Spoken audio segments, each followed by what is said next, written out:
So the next part is Active Rain. Active Rain is a social network specifically designed for real estate agents. They have over 100,000 realtors and related individuals. So there's some home stagers on there, some mortgage brokers on there at the same time.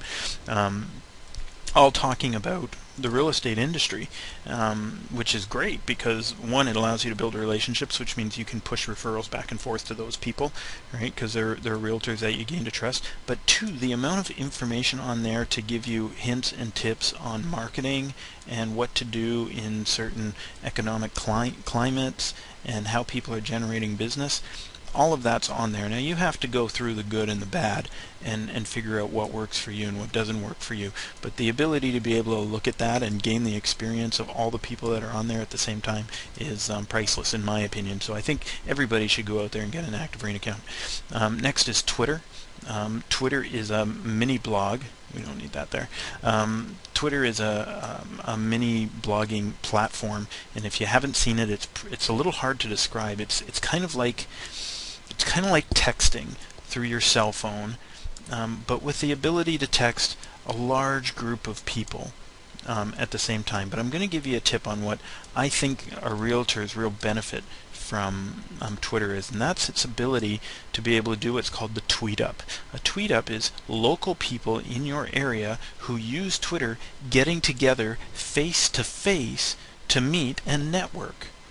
Now think how powerful that is. These are people that you do not know, that you are meeting through a social network, and you get an opportunity to build a personal face-to-face relationship with them. That's amazing when you really think about it. And that's one of the biggest benefits I find, that I think for a realtor, that Twitter can be. You can send out your listings, you can post whatever you want to post, but at the end of the day, the ability to get to meet local people in your market that want to meet you because they want to attend a network event because all you have in common is that you use Twitter, right? And you get to build a personal relationship with them. That's huge. That's money in the bank. So go take a look at that. And if you have questions about it, of course, just email me and I can always answer your questions. Next is MySpace. MySpace is interesting because it has a pretty big market share now. It's not as big as Facebook, but for the longest time it was bigger. But Facebook has finally overtaken it. There's a lot of people that use MySpace successfully for marketing. My opinion, again, is I would focus my time and energy on Facebook. It's kind of that 80-20 rule, and if I'm going to spend time on anything, I'm going to spend it on things like Facebook, Active Rain, and Twitter. But however, it's what works for you. So you kind of need to look at each one and give them a try and see where it works. The last one is Zolve. Zolve is similar to Active Rain in the sense that it's a real estate social network for you to be able to join and communicate with other people there. Zolve is not as big as Facebook is, as Active Rain is. So again, I look at that 80-20 rule. However, in both places, if you're looking for places to build links and get authority pushed back to your site to help you rank better in the search engines, both ActiveRain.com and Zolve.com are great choices for that. Okay, so let's move past social networks and let's look at social media. So I'm focusing, when I'm talking social media, I'm really focusing on the video sites, but there's other sites out there like SlideShare, which allows you to do all sorts of things with PDFs and PowerPoint presentations and that sort of thing. So that's one. There's Animoto, which is great for building video style virtual tour photo slideshows, which is really good. That's Animoto.com.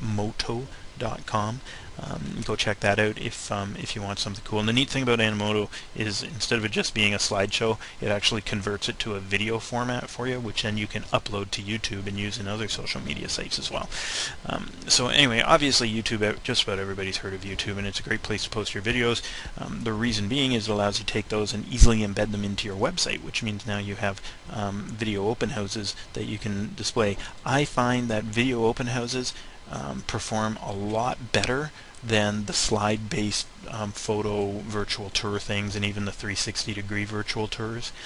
People seem to respond better to them. They look more honest, for one, because most of the time they're not professionally done. You're just taking your digital camera, going in there, filming the home, and walking through it like an open house and talking about it, which means they're seeing the home as it is, which makes it a little bit more honest for them.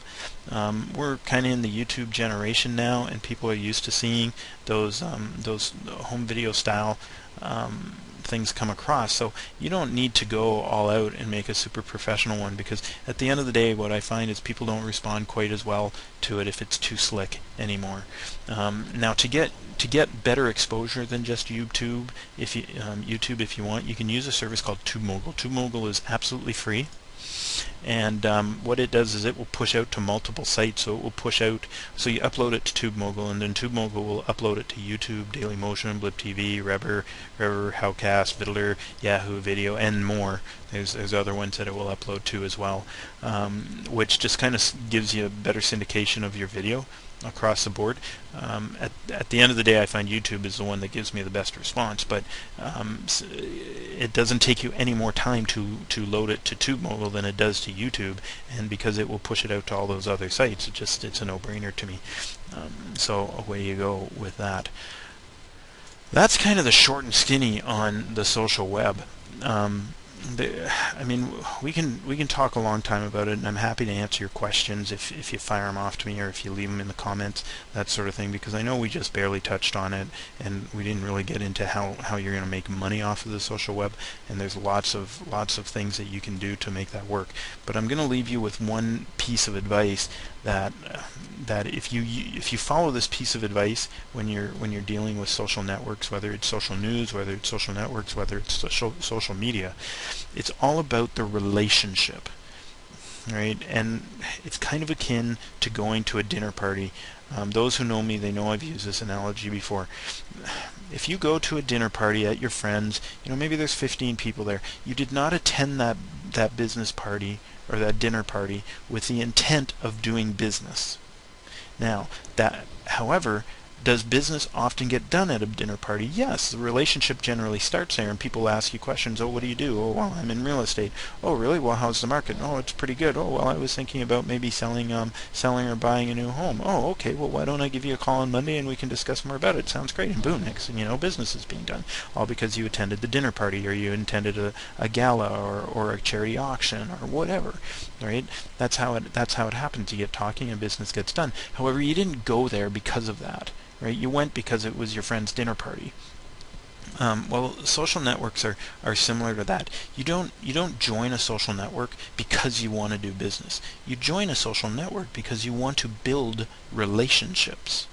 And if you have that in mind, and your goal is to build relationships, and you talk to your sphere of influence because they're already friends on there, and as new people, you're talking to new people, you tell them you're on Facebook, you'd love to be their friend, and you listen to them, and you respond to their comments, and you respond to their posts, you will build strong relationships with those people, so that when it comes time for them to buy or sell their home, they know you, they're comfortable with you, they want to do business with you. But if you think that you can just go onto something like Facebook and start posting your listings and somebody's going to call you about that listing, no, it doesn't work that way.